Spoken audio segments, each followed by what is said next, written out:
Hello guys, good afternoon.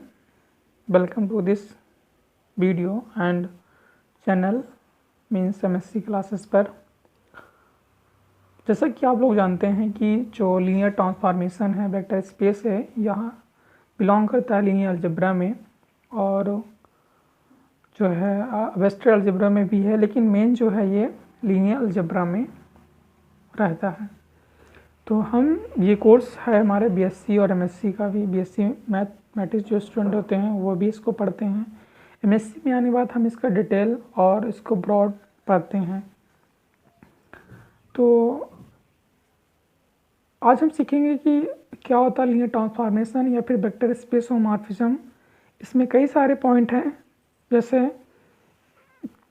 कि linear transformation क्या है, वेक्टर स्पेस होमोमॉर्फिज्म क्या है, डायमेंशन क्या है, रैंक क्या होता है, रेंज क्या होता है, नलिटी क्या होता है, ओके, और लीनियर ऑपरेटर क्या होता है, आइडेंटिटी मैप क्या होता है, और कोई भी ट्रांसफॉर्मेशन 1 कब होता है, ऑन2 कब होता है, ये सारी चीज़ें हम लोग सीखेंगे। तो स्टार्ट ये चैप्टर हमारा linear transformation vector space homomorphism. तो सबसे पहले हमारा क्वेश्चन ये उठता है कि what is a linear transformation, और ये मैं बताना चाहूँगा कि इस वीडियो को जो है एमएससी मैथमेटिक्स के स्टूडेंट किसी भी यूनिवर्सिटी को, चाहे वो स्टेट को हो या फिर सेंट्रल के हों, वो इस डिफिनीशन का यूज कर सकते हैं। और अगर उन्हें जो ट्रांसफॉर्मेशन है या फिर वेक्टर स्पेस अगर उनका ज्योमेट्री उन्हें समझ में आएगा तो कभी भूलेंगे नहीं। क्योंकि ख़ास बात ये होती है कि जब जैसे अगर जिस सेमेस्टर में रहता है उस सेमेस्टर में तो ये सारी चीज़ें याद रहती है क्योंकि एग्ज़ाम देना रहता है, लेकिन एग्ज़ाम होने के बाद ये सारी चीज़ें भूल जाती हैं। वही चीज़ याद आती हैं जिन्हें हम लोगों ने बार बार रिपीट किया है। तो हम लोग देखते हैं क्या होता है ट्रांसफॉर्मेशन। लेकिन इससे पहले इसमें जैसे ट्रांसफॉर्मेशन में क्या चीज़ आया, हमारे पास दो चीज़ आ रहा है। एक तो लीनियर ट्रांसफॉर्मेशन में लीनियर है, दूसरा ट्रांसफॉर्मेशन हो रहा। तो लीनियर में समझते हैं कि लीनियरिटी हो, मतलब जैसे ax plus bx by plus cz इस तरह का ही क्वेश्चन हो तो इसे लीनियरिटी कहते हैं। और वेक्टर क्या होता है, स्पेस की हमने इससे पहले नेक्स्ट वीडियो बनाया था, उसमें हमने वेक्टर स्पेस में बताया था कि वेक्टर स्पेस जो है एक नॉन इम्पीडियंट सेट होता है, ठीक, ओवर दी फील्ड एफ पर। और फील्ड क्या होती है, फील्ड ऐसा सेट का कलेक्शन होता है जिसमें इनवर्स एलिमेंट एग्जिस्ट करते हैं, उसे हम फील्ड कहते हैं। तो एक नॉन इम्पीडियंट सेट किसी field over a field F के अगर है, और तो इसके साथ में अगर यह वेक्टर एडिशन और वेक्टर मल्टीप्लिकेशन सेटिस्फाई करती है, तब यह जो है वेक्टर स्पेस कहलाता है ओवर एफ के। इफ़ इसके साथ 5 कंडीशन और हैं वो भी सेटिस्फाई करना चाहिए, मतलब क्लोजर हो, एसोसिएटिविटी हो और यूनिटी हो, ठीक, लेफ्ट हैंड डिस्ट्रीब्यूटिव हो, राइट हैंड हो, ये सारी चीज़ें अगर सेटिस्फाई करता है तब हमारा जो नॉन इम्पीडियंट सेट है उसे कहते हैं वेक्टर स्पेस, किसके, ओवर फील्ड एफ की। अब हम बात करते हैं यहाँ पर जो हमारा ट्रांसफॉर्मेशन है। तो ये जानिए कि ट्रांसफॉर्मेशन को सीखने से पहले ये माइंड में हमेशा रहना चाहिए कि हमें लीनियर ट्रांसफॉर्मेशन के लिए हमेशा 2 वेक्टर स्पेस की आवश्यकता पड़ेगी, ठीक। 2 वेक्टर मीन्स u v या x y z, ये कोई भी आप लोग 2 वेक्टर स्पेस हमने लिया। जैसे कि आपको दिख रहा है, मैंने माना कि इसके 2 वेक्टर हैं u और v, ठीक है, over the same field f पर हैं। तब जो लीनियर ट्रांसफॉर्मेशन होगी या फिर कहो कि मैपिंग होगी, कहाँ से कहाँ तक, डोमेन u से रेंज v पर, ओके। लीनियर ट्रांसफॉर्मेशन u से v में मैप होगी। यह जो मैपिंग होगी वह लीनियर ट्रांसफॉर्मेशन होगा अगर पहली कंडीशन सेटिस्फाई करे T of u plus v equal to मतलब इसका सम लिए हैं उसको अलग अलग सेपरेट हो जाए, दैट मीन्स कि T of u plus T of v हो जाए, ठीक है। दूसरी कंडीशन ये है कि स्केलर मल्टीप्लिकेशन, जिसे हम नेक्स्ट कंडीशन कहते हैं, कि किसी वेक्टर में हमने अल्फ़ा से मल्टीप्लाई किया तो जो अल्फ़ा है वो स्केलर होता जानते हैं, बाहर हो जाता है, तो ये हो जाए इक्वल हो जाए अल्फ़ा टी ऑफ यू के, ओके। मीन्स अगर हम टी ऑफ अल्फ़ा यू लें, उसको अल्फ़ा टाइम्स हमने मल्टीप्लाई कर दिया वेक्टर को, तो वह इक्वल हो रहा है alpha time of T of you के, जहाँ स्मॉल यू कैपिटल यू हमारे वेक्टर यू के वेक्टर हैं और अल्फ़ा जो है फील्ड का एलिमेंट है। तो एक लाइन में समझें कि एक लीनियर ट्रांसफॉर्मेशन टी यू से भी में लीनियर ट्रांसफॉर्मेशन होता है। मैपिंग मान लीजिए इस तरह बोलेंगे कि मैपिंग टी यू से भी में लीनियर ट्रांसफॉर्मेशन होता है अगर वह सेटिस्फाई करे T of U plus V बराबर T of V plus T of U and T of alpha U बराबर alpha T of U. Okay, ये दोनों कंडीशन को चाहो तो आप एक लाइन में भी ले सकते हो, जैसे नीचे इसमें दिया गया है कि तो इसमें यह दिया गया है कि अगर हम T of alpha U plus theta B को T of alpha U plus theta beta V ये इक्वल हो जाएगा T alpha T of U plus beta T of V, तब भी हमारा जो टी है वो लीनियर ट्रांसफॉर्मेशन होगा, क्योंकि हम देखें कि इसमें हमारा लीनियरिटी और मैपिंग दोनों, स्केलर मल्टीप्लिकेशन दोनों सेटिस्फाई हो रहे हैं इसलिए। लेकिन जैसे ये होता है कि जब पहली बार पढ़ते हैं तो पहले ऊपर वाली डिफिनेशन पढ़ते हैं और सेकंड वाली पढ़ने में हमें काफ़ी अलग लगता है कि इसको पढ़ें किसको याद करें। तो सबसे पहले आप पहले वाली को याद करें, फिर सेकंड वाली पे आ जाएगा। जिससे मान लो कभी कभी इसको यूज भी डायरेक्ट कर लेते हैं कि T of alpha U plus beta V बराबर alpha T of U plus beta T of V होता है। जैसे इसमें दिया गया है कि alpha beta belong to F, so this condition is some time use as its definition. तो आई थिंक कि आप लीनियर ट्रांसफॉर्मेशन समझ पाए होंगे कि एक mapping T vector space U से वेक्टर स्पेस वी में लीनियर ट्रांसफॉर्मेशन होती है अगर T of alpha U plus beta V बराबर alpha T of U plus beta T of V हो जाए तो।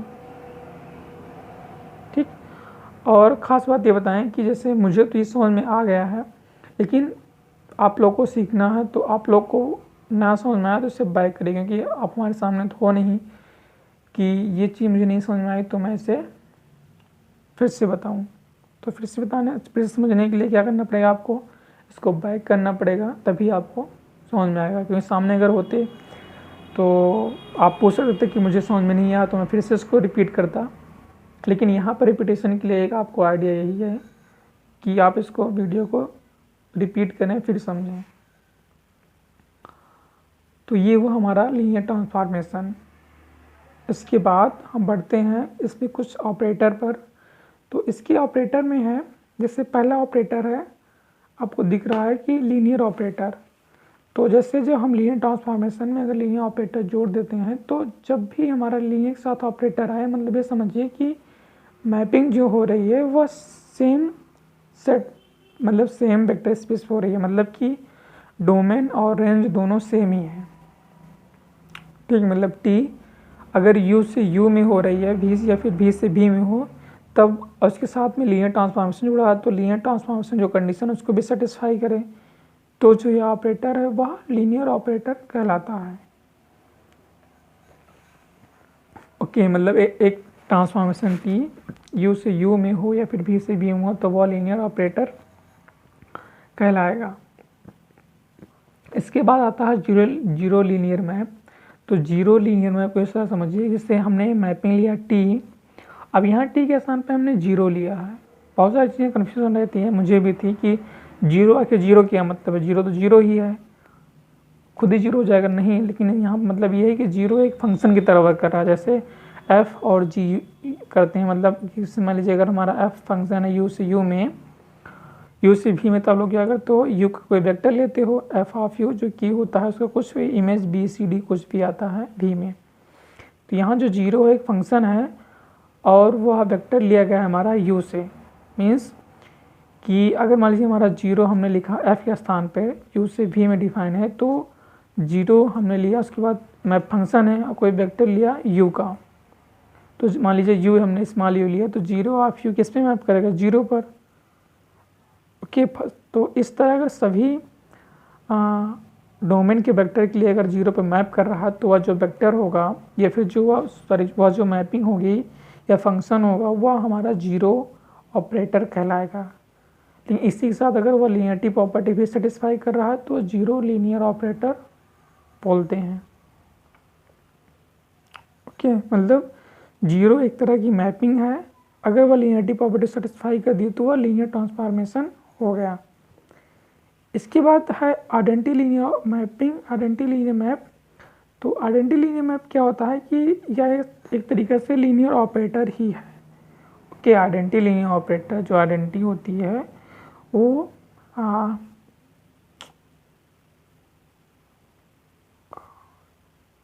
नहीं गलत मैंने बोल रहा हूँ। ये समझिए कि आइडेंटिटी मैपिंग होती है अगर मान लीजिए हमारा एक लीनियर ट्रांसफॉर्मेशन टी डिफाइंड है वी वेक्टर स्पेस से वी वेक्टर स्पेस से, मतलब इसमें भी डोमेन रेंज दोनों सेम हो गए, लेकिन इसमें क्या होता है कि जैसे अगर हमने फंक्शन ले लिया, मान लीजिए टी ऑफ टू ले लिया, ठीक, टी टू बिलोंग कर रहा भी में, डोमेन भी में, तो अगर टी ऑफ टू बराबर टू आ रहा है, ओके, गौर करिएगा, तो इस तरह से अगर डोमेन के सभी एलिमेंट के लिए उसको सेम सेट पर ही सेम एलिमेंट पे ही मैप करें तो उस मैपिंग को हम लोग आइडेंटिटी मैपिंग कहते हैं। जैसे मान लीजिए टी ऑफ यू लिया तो यू वेक्टर आ रहा, टी ऑफ जेड लिया जेड आ रहा, मतलब टी ऑफ वन लिया वन पे, टी ऑफ वन लिया टू पे, तो इस तरह की मैपिंग आइडेंटिटी मैपिंग होती है। लेकिन अगर यहीं पर भी हम क्या बोलते हैं कि जैसे वन लिया, ये मैपिंग हो गया टू पे, तो ये डोमेन रेंज सेम होगा तो लीनियर ऑपरेटर तहत आएगा, लेकिन अगर सेम सेट पे जाएगा सारे डोमेन के लिए तो उसे आइडेंटिटी लीनियर मैप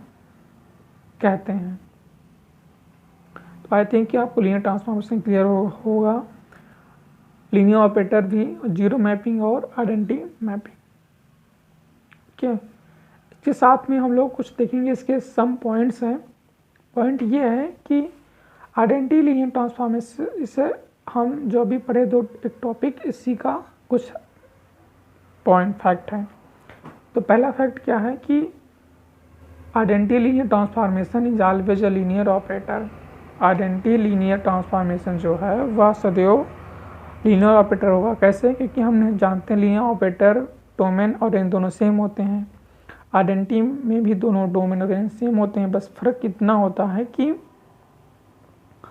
आइडेंटिटी में सेम एलिमेंट मिलते हैं और ऑपरेटर में डिफरेंट मिलते हैं। लेकिन जो अगर सेम मिलेंगे कम से कम डोमेन रेंज तो सेम है, कंडीशन ये इम्प्लाई कर रही है, इसीलिए हम आइडेंटिटी लीनियर ट्रांसफॉर्मेशन को लीनियर ऑपरेटर बोलते हैं। ठीक, तो दूसरा पॉइंट ये कि आप ये देखें कि जो सेकंड कंडीशन है alpha T of U equal to alpha T of U, इसको हम बोलते हैं स्केलर मल्टीप्लिकेशन, पहले वाले को वेक्टर एडिशन भी। तो अगर हम यहाँ पर अल्फा ऊपर जीरो रखेंगे तो क्या मिलेगा, जीरो इंटू यू मतलब जीरो हो जाएगा।